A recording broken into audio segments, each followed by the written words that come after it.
There's lots of children in the UK, there's lots of children in the world, you know, and the more opportunities and the more extracurricular activities that young people can be a part of as they grow, the better. So Make Believe began with 5 children, and yes, it was, you know, if we got 5 kids walking into a school now, I'd be mortified, but the fact that it was 5 children, you know, when I was 15 years old when we started, for me, having one person come to Make Believe would have been an amazing achievement, and the fact that we got 5 was 5 times the achievement. And when people started walking through the doors and our school literally doubled week on week, I knew that I had something special, and I knew that I had something that could create a positive impact on young people's lives. And if you're doing good and you're connecting with people, more people are going to want to become a part of that.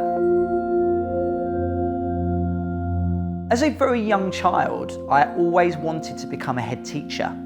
And I remember from being like 10 or 11 years old, and this is quite embarrassing, but I used to be in my bedroom and I used to role play as a kid, thinking I was going to be something else, whatever it may be. I think a lot of kids role play, but I remember I used to have cuddly toys and they were all on my bed and they were my students, and I used to present to these cuddly toys, and I've always liked passing on what I do and what I enjoy onto other people. Mama, an awful price to pay. I gave up yesterday, but they still want more. From my mum and dad's marriage, I was an only child. But from a very young age, I think I was around 7, my mum started fostering children. And growing up, it was difficult and it was a challenging process. And at 7, I wasn't thinking along those lines. I was thinking, hey, I'm not getting all the attention from my mum anymore.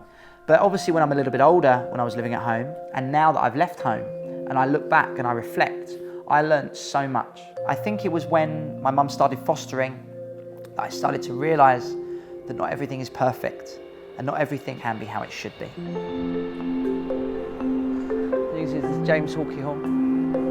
Please ring doorbell for the attention of staff. Well, let's... No one's here.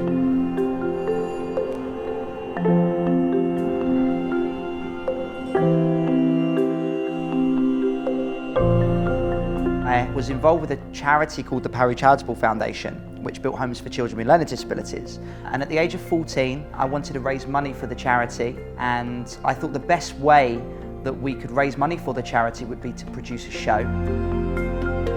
That was my first taster for really what got me involved in what was to come. Before I was about to launch, I needed obviously a name, and obviously at 15 I was a child.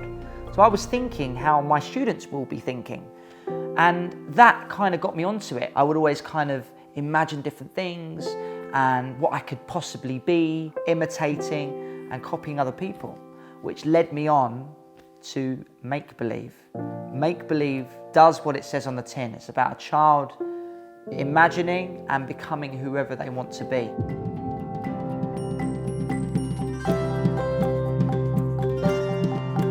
This was our first ever school, and we were here for years.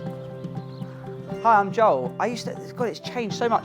My foster brother and sisters used to come here, and we used to run classes here in 2004, yeah, Performing Arts.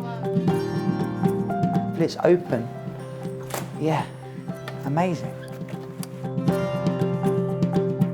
I feel this is so cool. We're in the first ever school where we had our first ever class at Make Believe.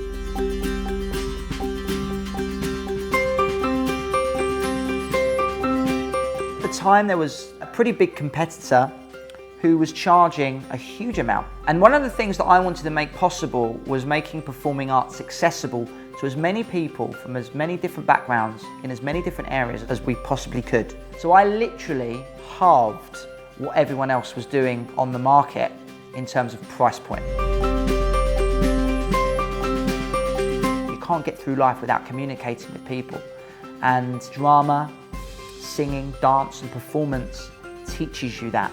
A kid getting up and not being able to say hello because they're so shy, to the fact that 6 months down the line, because they've attended the classes, that they've got the confidence to actually sing a solo in the production. That's success to me. So whereas it was me and then it became teachers, now it's about bringing franchisees in who equally have the same passion as I do, enabling us as a company to now reach out to communities all over the world and continue creating that positive impact on a young person's life.